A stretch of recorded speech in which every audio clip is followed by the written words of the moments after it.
Welcome to FX Options University, recorded live at the International Securities Exchange, the world's largest equity options exchange.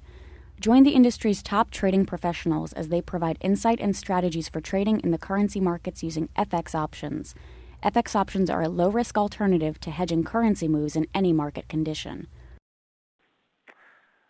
Right now, what I'm going to do is turn it back over to my gracious host, Mr. Steve Meisinger.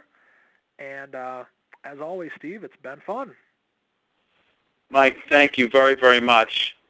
You always do a great job in making something that's very, very complicated, complex, and explaining it in a very simple way. So I appreciate that. Explaining the difference between strangles and straddles. That is a challenge, and I present, and I think that you just do a great job of teaching investors, again, something that's sometimes could take a lot longer than the amount of time that you actually had. So thanks again. Question for you, Mike, and again, I want everyone to type in their questions. When you're looking at, let's say, volatility, what do you look at? I mean, do you look at how much that, let's say if we're looking at U.S. Canadian, do you look at the historic volatility of that pair? Do you look at the options market, the implied volatility to come up with your view? Because, again, your view might be different, and that's why you might make a trade versus the market's view. What do you look at when you're looking at straddles or strangles and considering those alternatives? Well, in terms of volatility, there's several ways with which you can look at it. Right now, we're not, just because of what's going on in Greece, we're not in any neutral-based strategy.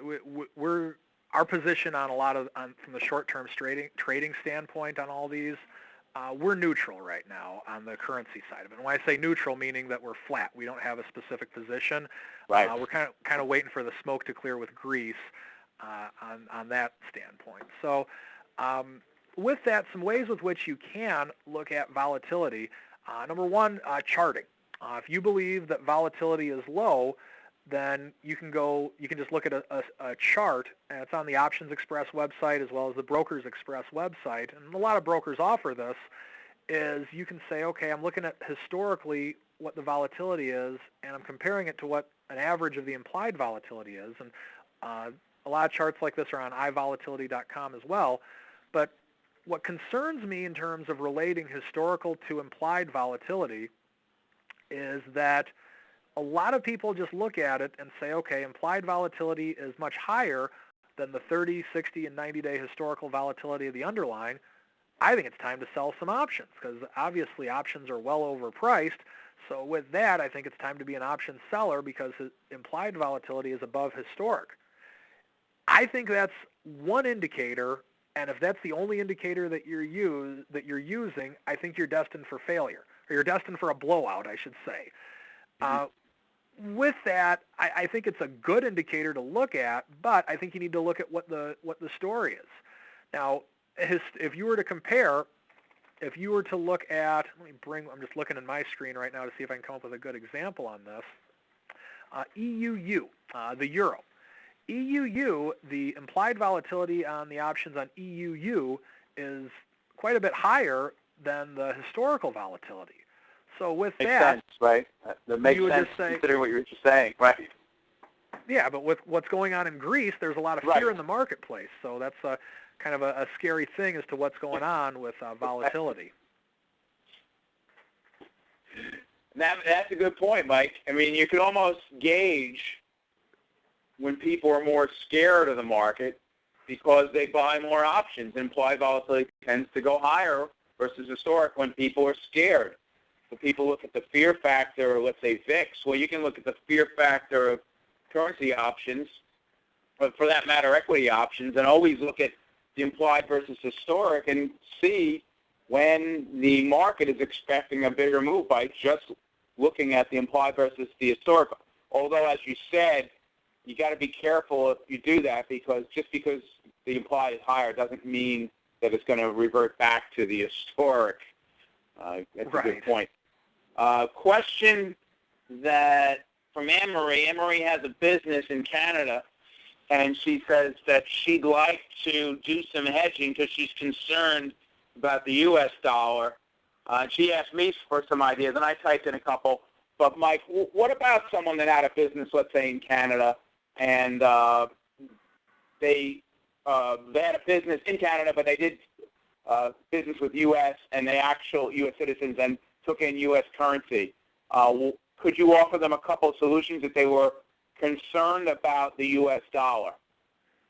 I'm sorry, is Anne-Marie, are you a Canadian citizen? She's a Canadian, yes, and she does business, I guess, in the U.S., receives U.S. dollars, and is concerned about those accounts receivable being in U.S. dollars. Okay. Well, with that, and I'm not registered in Canada, but a couple of things with which I would definitely suggest considering. The very basic with which you can do, obviously CDD is the underlying for the Canadian dollar. It's dollar-based, so if the U.S. dollar goes down, then CDD is going to go down. So if you're concerned with the U.S. dollar going down, then I think the first thing with which you could take a look at would be just simply buying puts on it. Now, I'm looking at a chart of CDD right now. I'm looking at a volatility chart of CDD. And very low, right?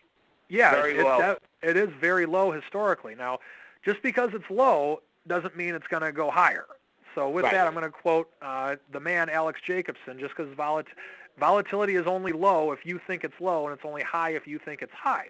But let's say you think it's low right now, and you think it's going to increase.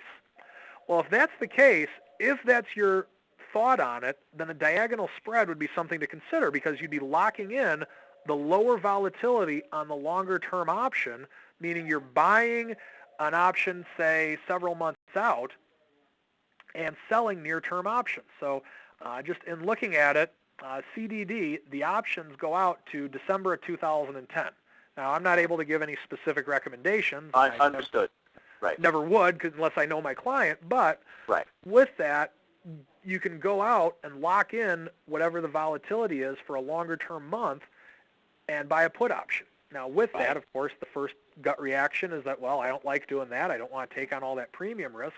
Well, you can sell some near-term puts as a diagonal or possibly a calendar put spread in the meantime. Now, that's something that would require a lot of active management, but those would be probably the two directions with which I would start my search on in that situation. Good point.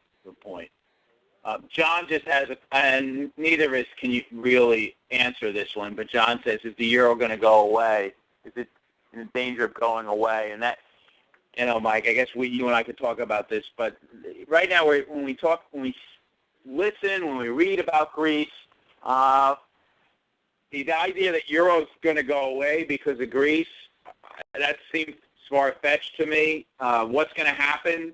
Well, we know, as you mentioned, volatility is really high in the euro, and the whole idea of trading is anticipating these events.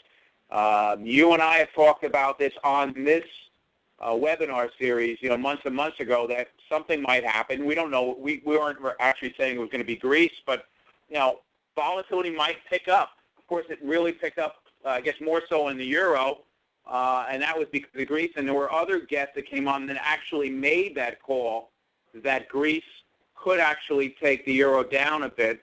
So, John, I'd urge you to come back and not only listen to Mike, go back to the archives, but there are other guests that make specific recommendations. Mike doesn't do that. Mike really talks more about option strategies and how to fine-tune your portfolios. Isn't that correct, Mike?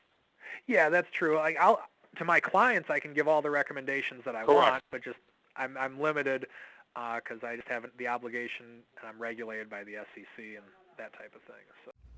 Thank you for participating in this week's session. Please join us again next week. Get trading ideas, exchange rates, webinars, news, and commentary. Visit www.fxoptions.com. ISE FX options can be easily traded through all options-enabled brokerage accounts. These exchange-listed securities are cash-settled in U.S. dollars and have a European-style exercise.